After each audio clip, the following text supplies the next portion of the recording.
Muy buenas noches y bienvenidos al primer programa de esta nueva temporada del De Cerca, un espacio de producción propia de Alaurín Televisión en el que trataremos de acercarles a personajes relacionados con Alaurín el Grande.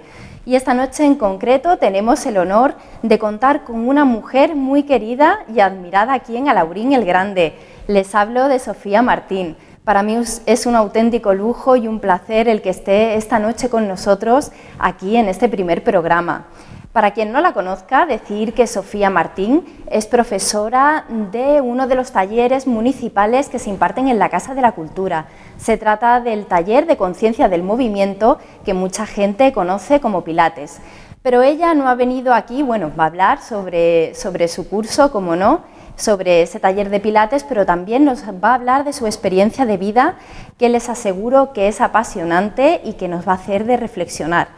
Así que, Sofía, muy buenas noches, bienvenida y muchísimas gracias de verdad por estar aquí con nosotros. Muchas gracias, Macarena, buenas noches a todos los televidentes y bueno, vengo aquí encantada, invitada por ti y por la televisión de Alaurín. Bueno, pues en primer lugar, para que la gente, sobre todo que no te conozca, sepa un poco tu relación con Alaurín el Grande, ¿cómo conociste a Alaurín el Grande? ¿Cuál fue la primera noticia que tuviste de Alaurín y cómo llegaste aquí? Porque tú no eres de aquí. No soy de aquí. Bueno, yo he venido, el motivo de venir a Andalucía ha sido un poco por familiar. Mis hermanos vivían en Coín, me sentía muy atraída siempre por la luz de Andalucía, por la gente abierta, el clima. Y bueno, me vine a Coín y al poco tiempo pues decidí, digo, voy a ver el pueblo de al lado y me empecé a pasear por Alaurín y la verdad que me sorprendió, o sea, lo vi tan limpio y dije, bueno, aquí va a ocurrir algo, una fiesta, pero luego resulta que me di cuenta que es habitual, las calles están muy arregladas, las puertas muy limpias. Me atrapó un poquito el encanto andaluz de un pueblo, yo lo veía como próspero, como limpio, arreglado, no un pueblo que está como en decadencia, sino como que le veía como surgir. Y paseando, pues vi la Casa de la Cultura y me encantó, las casas antiguas me fascinan, entré y ahí fue un poquito el principio. Precisamente un poco un flechazo. Precisamente esa era la siguiente pregunta que te quería hacer. ¿Cómo surgió el tema de iniciar las clases en la Casa de la Cultura, las clases de Pilates? ¿Te ofreciste? ¿Cómo fue? Pues sí, me ofrecí en este pasear. Como las casas antiguas me atraen un montón y la Casa de la Cultura realmente es muy bonita y han conservado esa parte antigua, me quedé un poquito fascinada, la pasé por dentro, vi la sala de arriba y como vi que había actividades, pues entonces entré allí, vi a Reme, tan amable, a la concejala María Rosa, o sea, vi las puertas abiertas, o sea, y también les ofrecí lo que yo hacía, les gustó, entonces fue como muy rodado. La verdad, muy bonito, mis principios muy bonitos. Y lo que es el taller empezó como Pilates. De hecho, todavía en las inscripciones, en todo el mundo lo llama clase de Pilates, pero a ti, sin embargo, te gusta llamarlo conciencia del movimiento. ¿Por qué? Bueno, en principio yo vi que había yoga, pregunté había yoga, entonces yo quería entrar un poco como de puntillas, o sea, voy a respetar a las personas que hay aquí, su espacio, y a ver si hay un espacio para mí. Como yo era también profesora de Pilates, digo, voy a empezar con el Pilates, aunque mi línea es la del yoga.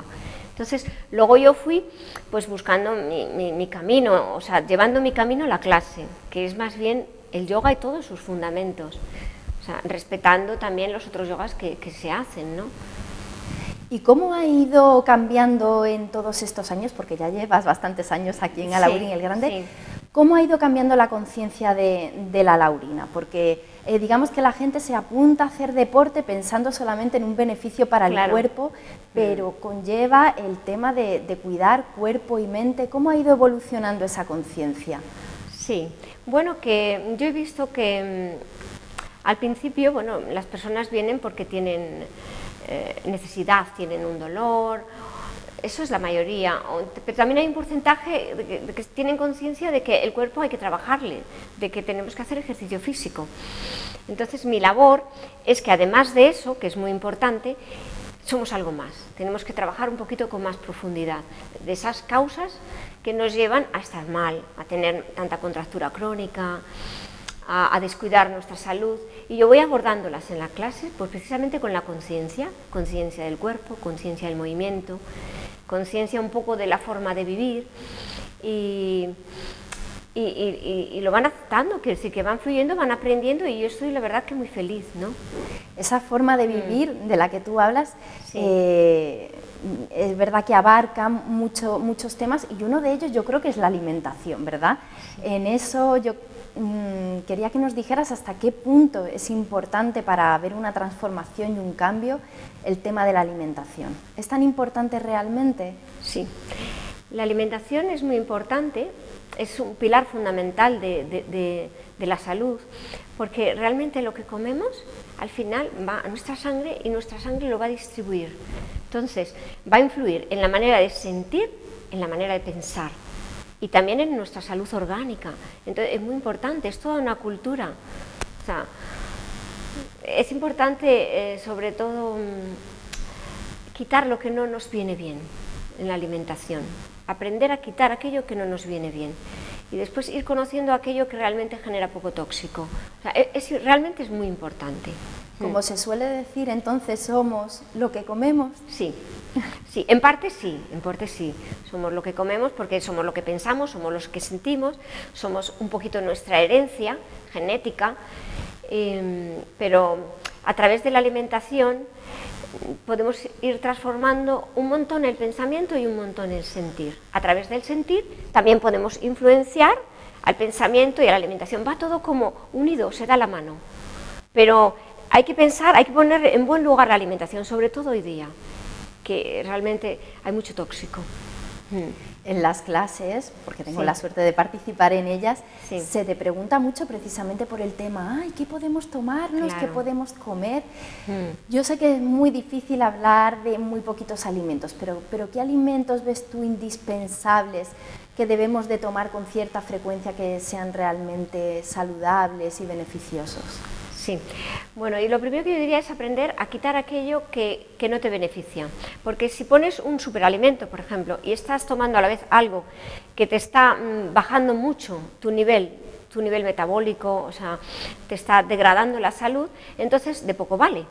Entonces yo lo primero que hago, de lo que hablo, de lo que enseño, es decir, quitamos aquello, 4 o 5 alimentos básicos que hay que retirar, que son los refinados, el azúcar refinada, realmente no nos aporta nada, sino todo lo contrario. Entonces, si somos capaces de retirar algo y sustituirlo, porque en el aire no nos vamos a quedar, porque si no nuestra parte emocional se va a desequilibrar, entonces ya hemos dado un paso muy cuántico.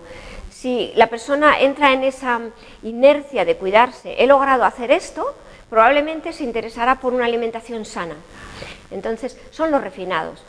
El azúcar, las harinas, todo lo que está realmente desnaturalizado, carece de vitaminas, de minerales, acidifica el organismo, que ese es el terreno para la enfermedad, la carencia de la salud. Y después, si tenemos que decir algunos alimentos, tenemos la suerte de tener el sol, el agua, las huertas. Aquí los alimentos vegetales son mucho más baratos, por ejemplo, que en Madrid, entonces que son caros, ¿no? Pero aquí pues casi todo el mundo tiene una huerta o acude al mercadillo, a los mercados, los vecinos, entonces podemos utilizar esos alimentos que tienen más vitaminas, más energía del sol. Y yo si tengo que citar algo, pues diría que, por ejemplo, ahora en el otoño las granadas. Las granadas, eso es un tesoro, está súper cotizado en Europa y aquí las tenemos en los campos, son antioxidantes, diuréticas, tienen todo. Entonces comer esto que tenemos, el aceite de oliva, el olivo mismo, sus hojas se pueden cocer, es de lo que tenemos cercano, conocer para qué sirve. Y después yo diría ya, si tengo que decir algo más, los superalimentos que están de moda, que es lo verde, la clorofila. La clorofila es prácticamente como la sangre. O sea, creo que se diferencia en una molécula, entonces todo lo que es verde, súper verde, es un alimento número 1. Entonces es ir conociendo qué alimentos son verdes, pues la espirulina, la clorela, ir conociéndolo lentamente, pero no huir de lo verde, sino lo verde tiene que ser algo que tenemos que poner en nuestra cocina total, y los omegas, o sea, los ácidos grasos. Ir retirando, conocer todas esas aceites refinadas, frito, todo eso, que es malo. Pero no dejar el concepto de que las grasas son malas, no, es que es casi uno de los pilares fundamentales, los omegas, sobre todo el 3. O sea, por ejemplo, las semillas de lino, el aceite de lino. Eso es fundamental. Para el cáncer, por ejemplo, que aquí hay bastante, pues es que eso es oro y es barato. O sea, lino, omega 3. También el omega 6, que son ácidos grasos esenciales que no producimos, ¿no? Hay muchos, pero esos no los producimos y tenemos que saber dónde encontrarlos y de una manera económica para todos. Y me imagino que como todo en esta vida, la disciplina es fundamental. Tú nos hablas también muchísimo de la disciplina y con el tema de la alimentación pasa igual. A lo mejor empezamos porque oímos consejos y tal, lo hacemos una semana, 2 semanas, un mes y luego nos cansamos. Sí, bueno, pero eso es normal. Lo principal creo que es no desanimarse, confiar en uno mismo. Es decir, bueno, vale, como uno de los apoyos emocionales más grandes es la comida, es decir, me voy a poner una especie de meta, que es muy importante, y si no la cumplo no pasa nada. Voy a aprender de ella y seguramente que voy a reiniciar, y en ese reiniciar pues algo voy a aprender, pero lo cierto es que la voluntad se tiene que ir trabajando. O sea, tenemos que ir ganando músculo en ese nivel de la voluntad y al mismo nivel de confiar en nosotros, no boicotear nuestros pequeños avances. A veces cuando paramos pensamos que ya todo se ha hundido o estamos dando un paso para atrás y no, simplemente es una pequeña curva, es un sentarse para bueno, porque hay cosas que se tienen que ir recolocando. La alimentación es un sustento muy grande, casi todo lo arreglamos comiendo. Entonces, hasta que no encontremos un sustituto que nos dé la misma felicidad que nos da el comer, tenemos que ser muy comprensivos con nosotros mismos. Y para sentirnos bien, aparte del placer de comer, como estábamos hablando, también hay algo que tú nos comentas mucho y que es muy importante también, el tema de la respiración. Algo que a priori no le damos mucha importancia porque es algo que viene solo y casi ni nos damos cuenta. Claro. ¿Es tan importante el ser consciente y es tan importante realmente el ser consciente de la respiración? Sí, porque la respiración es un alimento mucho más importante que las verduras, que las carnes, que los pescados, porque al final todo lo que te trae eso es una energía, que es un prana, después de mucho trabajo. Cuando en el aire está el prana, que simplemente lo coges. Podemos estar sin comer unos días, pero no sin respirar. O sea, solamente con esto, cuando pensemos esto, lo importante que es respirar bien. Nacemos sabiendo respirar. El problema está en que empezamos a contraernos, empezamos por nuestra historia personal, empezamos, y sobre todo emocional, empezamos a formar corazas que atrapan nuestra estructura física y sensible también, o sea, nuestra parte energética. Entonces eso hace que respiremos con dificultad, que nuestro grado de asimilación de lo que es el prana sea muy pequeño, que mantenemos mucho residuo en los pulmones, por ejemplo en la parte baja, y poco oxígeno. Entonces yo le doy atención para que podamos abrir, respirar, coger ese oxígeno, esa energía, sentir que en ese momento te sientes mucho mejor, que coges más vitalidad y la mente se te calma, porque la mente y la respiración van unidas. Entonces una persona que respira mal, ya ves claramente que su mente está muy acelerada. También ahí es un pez que se muerde la cola, o sea, respiras mal porque tienes mucho estrés y tienes mucho estrés porque respiras mal y porque tu cuerpo realmente está contraído, pero todo eso tiene fácil arreglo. Cito textualmente una frase que leí hace poquito en una red social que dice: si no sabes qué hacer, solo respira. En el silencio escucharás todas las respuestas. Sí, porque realmente tenemos que buscar más dentro. El ser humano, atrapado por su miedo, está siempre buscando fuera, buscando tener, buscando apoyos en las personas, en las cosas, para sentirse un poquito seguro, huyendo de sí mismo, simplemente porque los miedos los tiene encima. Entonces se trata de ir sacando todo eso, y eso solamente está en el silencio. O sea, cuando una mente está tranquila, que puede ser dinámica, pero tiene que tener un sustrato realmente de tranquilidad, entonces las respuestas vienen. Todos tenemos intuición. Es retirar aquello que lo tapa, y es el miedo. Entonces respira, para el cuerpo, y ahí ya te vendrá. y te vendrá una tranquilidad que a lo mejor la respuesta no te viene, pero en esa tranquilidad tú ya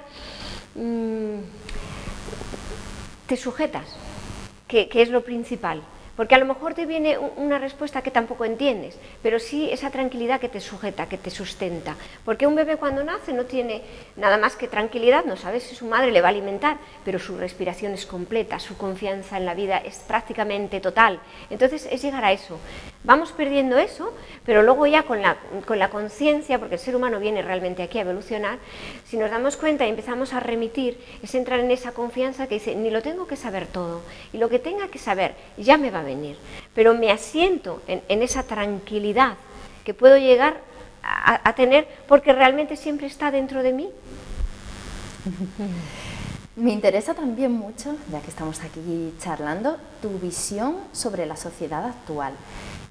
¿Crees que las personas cada vez hay una mayor conciencia, una mayor espiritualidad, por decirlo de alguna forma?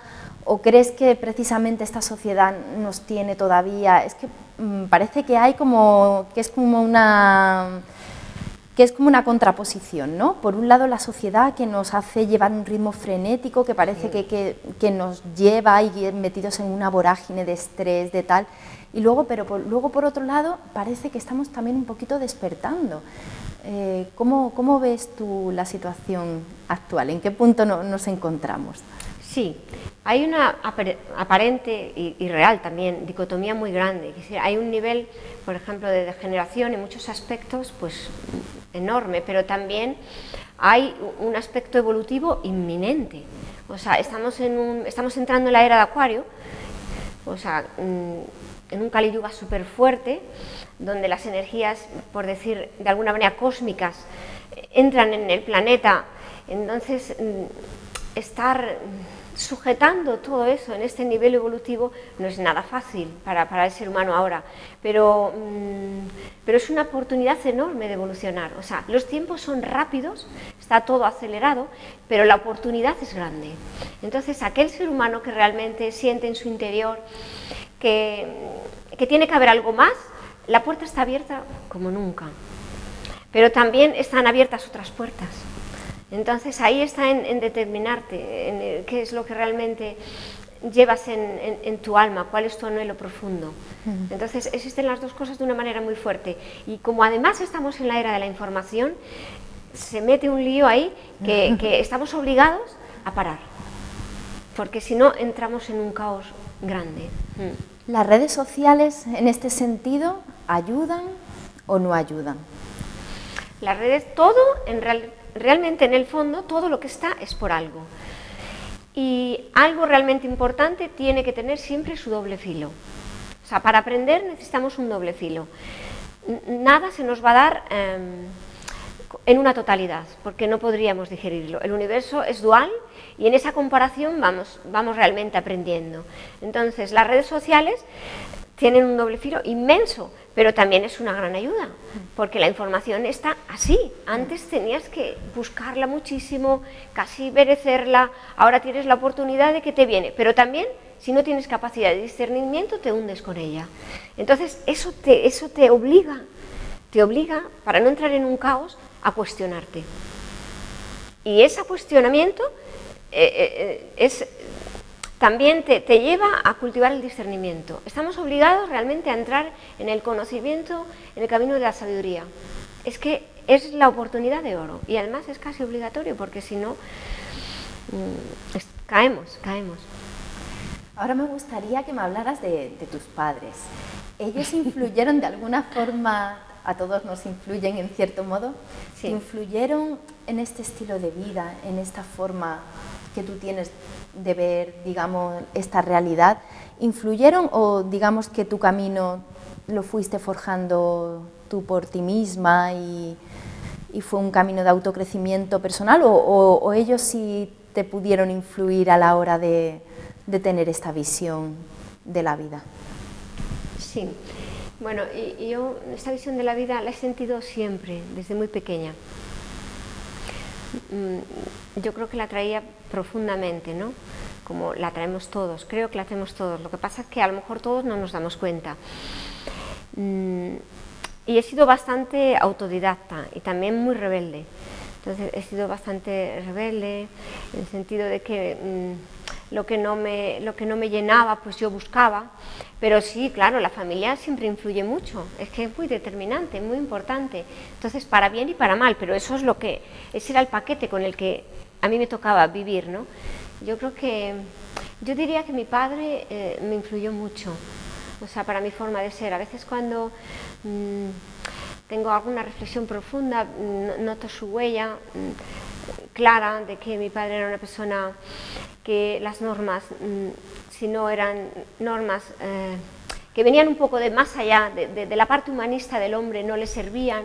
Era un gran humanista, una persona que, por ejemplo, adoraba las bellas artes, las humanidades, un gran defensor de los derechos universales, pero además profundo y real. Entonces, claro, el ver eso también me ayudaba a ir a lo esencial de la vida, no quedarme un poquito en lo material, ¿no? O sea, sobre todo yo veía que mi padre adoraba la música, en mi casa siempre estábamos con la música, yo también, eso me acortó el camino. Me acortó el camino, descubrí por ejemplo en la música, y yo le doy mucho valor, que es como el vehículo de lo esencial por excelencia. No hay nada tan rápido para trascender, para llegar al camino de la felicidad como la música. No cualquier música, no el ruido, pero realmente eso lo descubrí con él, porque lo traía. No era músico, pero tenía un gran amor a la música, como era un sordo tremendo, pues no pudo estudiar música, pero tenía un sentido del ritmo y de la música, amor a la música, amor al conocimiento, esto lo aprendí de él. Y hablando de lo esencial de la vida, sí. Ahora escuchamos mucho hablar de la meditación. ¿Qué es la meditación? Que mucha gente se lo pregunta, pero bueno, ¿qué es meditar? Sí, pues la meditación ha sido lo que más me ha marcado en mi vida, ¿no? Yo siempre busqué busqué a los grandes maestros, humildemente, claro, a beber en sus fuentes, ¿no? Y ellos todos hablaban de que sin meditar, sin el silencio de la mente, no hay conocimiento, sino que todo se queda en una acumulación de datos que al final, pues en vez de aligerar tu mochila, lo que hacen es todo lo contrario, sino llevar más peso. O sea, no se trata de aprender y aprender, sino desaprender y aprender lo esencial. Y la meditación es clave, porque el verdadero conocimiento no está en la parte mental, sino en la conciencia. O sea, estamos más o menos viviendo a través de nuestro subconsciente, que ocupa casi todo nuestra vida, y con un nivel de conciencia como mucho un 3%, y eso es muy poco. Entonces la meditación es la práctica por excelencia que te lleva a esa parte de nuestra mente, porque realmente es todo a través de la mente, silenciándola para que aparezca la conciencia. O sea, que lo mental es todo, pero no el intelecto, sino una parte, diríamos que es el mental superior, nuestra verdadera esencia.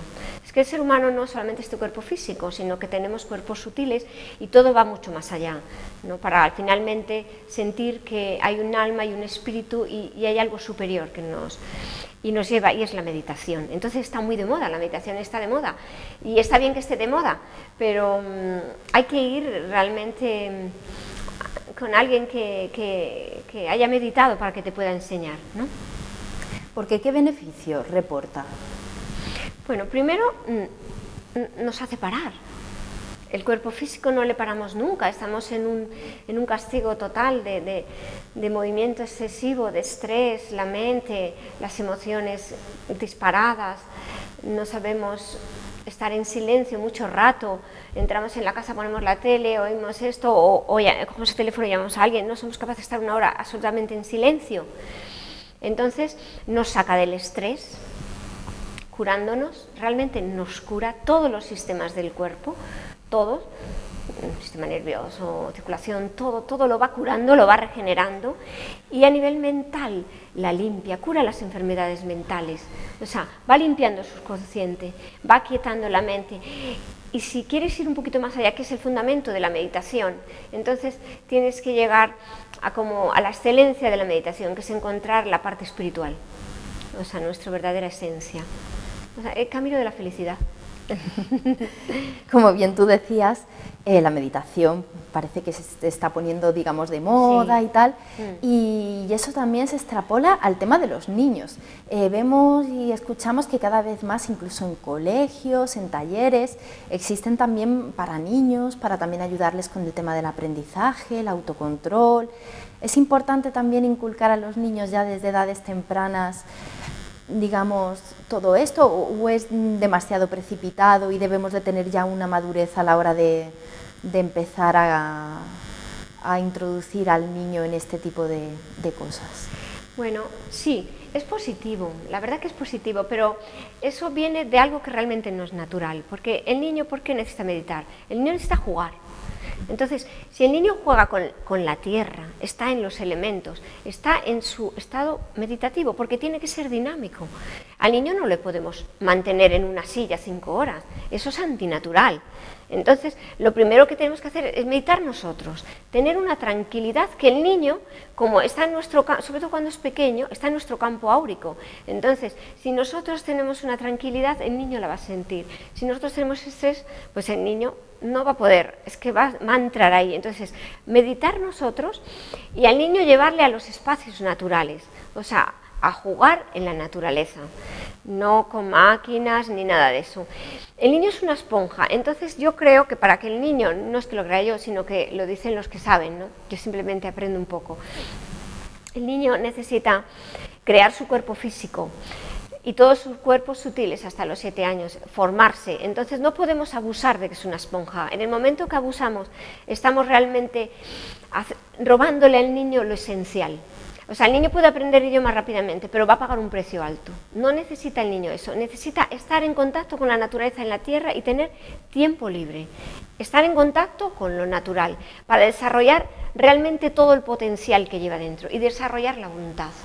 O sea, la voluntad consciente. Entonces, claro, si a un niño se le mete una cantidad de cosas tempranas, va a pagar un precio y además, al final, no será un niño feliz. De hecho, por ejemplo, ahora me acaba de venir, por ejemplo, Rodríguez de la Fuente. No fue ni a la escuela hasta los 10 años. Un hombre que desarrolló un potencial inmenso precisamente por no haber ido a la escuela. No estoy haciendo proselitismo de esto, evidentemente, pero quiero decir que los padres no se preocupen nada más que de trabajarse ellos mismos y encontrar su felicidad y de no olvidar el contacto con la naturaleza. Aquí tenemos una sierra maravillosa, entonces llevarle al río, a la naturaleza, no ponerle por nuestros miedos tantas actividades extraescolares, porque el niño en su momento dado aprenderá ¡pum!, rápidamente, pero lo que sí que tiene que ser es un niño seguro de sí mismo, porque ya se ha desarrollado de una manera orgánica sana. Entonces lo otro vendrá y además tiene un destino. No podemos nosotros acelerar nada de eso, porque al final venimos aquí realmente a evolucionar. Hace unos pocos días pude leer en tu Facebook una frase que compartías de Miguel de Unamuno, muy interesante, que dice: solo el que sabe es libre, y más libre el que más sabe, solo la cultura da libertad. ¿Qué nos puedes decir de esa frase? Fíjate, Miguel de Unamuno, claro, pues es que tiene mucho más de fondo y además tiene un doble filo muy importante. Lo podemos, por ejemplo, interpretar de la forma más básica, que es verdad que la cultura tiene que ocupar algo fundamental, pero no es la acumulación de conocimiento, sino la verdadera cultura. O sea, sin cultura pues no hay nada, pero podemos encontrar una persona que a lo mejor no ha ido a la escuela y tiene mucha sabiduría, que es de lo que se trata. O sea, que no entremos en el estrés de que tenemos que hacer 2 carreras, 3, varios idiomas, que todo eso está muy bien, pero no es necesario, sino entrar en el camino del conocimiento, que es fundamental y te hace libre porque realmente te lleva a tu verdadera naturaleza. Somos sabios por naturaleza, somos integrales por naturaleza, somos completos por naturaleza. Entonces también hay una frase del oráculo de Delfos que dice: hombre, conócete a ti mismo y conocerás al universo entero. Entonces, a colación de la otra frase es un poco eso. Unamuno se refería a que realmente en el conocimiento es el que realmente nos libera y nos hace libres. Pero el conocimiento auténtico, que es la sabiduría, aquello que nos hace aquello que nos sobrecoge, que nos llena de admiración. Esa es la sabiduría. Si algo no te sobrecoge y no te llena de admiración, probablemente sea simplemente conocimiento intelectual. Y aquello que te sobrecoge, que te da una alegría profunda del alma, entonces es que en algún grado la sabiduría está rondando. Y hablando de conocimiento, ¿qué te ha enseñado la gente de Alhaurín el Grande? Porque tiene relación con sí, muchas personas de aquí de Alhaurín el Grande y sé sí, que tienes muy buenas amistades aquí. Sí. ¿Qué te han enseñado? Sí, bueno, yo estoy muy agradecida a este pueblo porque me permiten pues, desarrollar mi actividad profesional más o menos como yo la vivo, ¿no? Y tener una acogida así buena, pues la verdad que me da mucha alegría interior. Pues claro, aprendo todo el rato viéndolas a ellas. O sea, ellas me dan felicidad todo el tiempo porque veo que son sobre todo voluntariosas. Lo que yo veo aquí es un pueblo como con coraje, ¿no? Las pocas cosas que he visto, no lo he visto todo, pero he visto que es un pueblo que tiene coraje. Entonces el coraje, bien reconducido, te lleva lejos. Es como una voluntad. La voluntad es la virtud más alta, pero hay que refinarla, ¿no? O sea, de hecho que aquí son mucho de Iglesia y de Cristo, pues Jesucristo era pura voluntad, pero consciente. O sea, no hay virtud más alta, o sea, para algo que te lleva realmente al amor divino es la voluntad. Entonces, en la voluntad, en el nivel que seas buena, la cuestión es que después hay que irla refinando. Y yo veo a este pueblo con mucho coraje, como que hacen las cosas con determinación y eso me encanta. Me encanta porque el yoga es mucho eso, mucha voluntad, mucho seguir y eso lo encuentro aquí. Y Sofía, te veo muy feliz. ¿Cuál es el secreto? No, no tengo secreto y tampoco soy muy feliz, no. No soy una persona infeliz, pero yo diría, siendo totalmente sincera, que me hace feliz buscar la felicidad. Esa es mi verdad. O sea, buscar la felicidad me hace feliz. O sea, encuentro rápido por mi camino de años de meditación y todo ese camino del yoga y viviendo así en fuentes de los que realmente saben, he ido encontrando una puerta que me da felicidad. Pero no significa que yo sea una persona feliz. El ser humano no es feliz, hasta completamente feliz, porque esto es gradual, hasta que llega a la liberación. Pero sí que encuentro felicidad en cantidad de cosas y eso me lo da el mundo del yoga. O sea, que yo buscando la felicidad, en ese mismo caminar, es donde realmente yo la voy encontrando. Y estoy muy agradecida. Sí. Ese sería uno de los secretos, ¿verdad? El intentar las pequeñas cosas realmente. Sí, totalmente, totalmente. Ir a la fuente. O sea, ya la actitud de ir a la fuente, tener esa cosa dentro, es que eso es un poco como que viene solo, que viene solo. O sea, no hay secretos, no hay secretos, todo viene queriendo. O sea, a veces la persona tiene que tocar fondo. O sea, cuando la persona entra en crisis, estas personas que aparentemente están mal, a lo mejor están más cerca de estar bien que una persona que aparentemente se apoya mucho en las cosas. O sea, que es cuestionarse, es quitar todo lo que no es verdad. O sea, quitarlo, atrevernos a quitar cosas, atrevernos a dar saltos en el vacío, o sea, buscar lo esencial. Y eso ya mismo te trae felicidad. Y eso es lo que a mí me hace feliz. O sea, ¿y qué significa para ti la vida? ¿Es realmente la búsqueda de esa felicidad? ¿O es mucho más? Bueno, la vida es que es como muy esencial la pregunta. Sí, la vida para mí es... Porque la vida para mí es el universo, o sea, es todo lo que aquello palpita. O sea, ¿qué es la vida? O sea, ¿qué es lo que tiene vida? Es que todo tiene vida. Entonces, ¿cuál es el fundamento? Es una pregunta tan trascendental que para mí es como ir encontrando el destino del universo, ni siquiera el destino personal. O sea, porque el destino personal va siempre con la unidad del sentido del universo. O sea, atrevernos a hacernos alguna pregunta un poquito trascendental. Yo diría a las personas que se cuestionaran, van pasando los días, ¿realmente con qué me quedo? ¿Realmente estoy en contacto real con mi alma? ¿Me ha merecido la pena? Pues si no, siempre hay tiempo para tirar todo al traste e ir a lo esencial. Y todos sabemos lo que es lo esencial, porque cada uno en su nivel pues tiene que encontrar lo esencial, lo verdadero, lo normal, lo natural, el campo, tu hijo, tu madre, el amor que tenemos dentro. Pues precisamente esta pregunta era la última que tenía ya preparada para el programa de hoy. Sí. Evidentemente una pregunta pues, bueno, que dejamos ahí para que todos los telespectadores la reflexionen y reflexionen sobre todos estos temas. Y hemos llegado ya al final del programa. Así que, Sofía, de verdad, como he dicho al principio, agradecerte de corazón el que hayas aceptado el estar aquí esta noche, y de verdad que para mí ha sido un auténtico placer el tenerte aquí en este plato del De Cerca. Muchísimas gracias. Muchísimas gracias a ti y muchísimas gracias a todos. Gracias a todo el mundo. Y nosotros, pues bueno, emplazamos a los telespectadores de Alaurín Televisión a que el próximo jueves, a la misma hora, a las 10 de la noche, tienen una cita con el programa De Cerca. Les esperamos.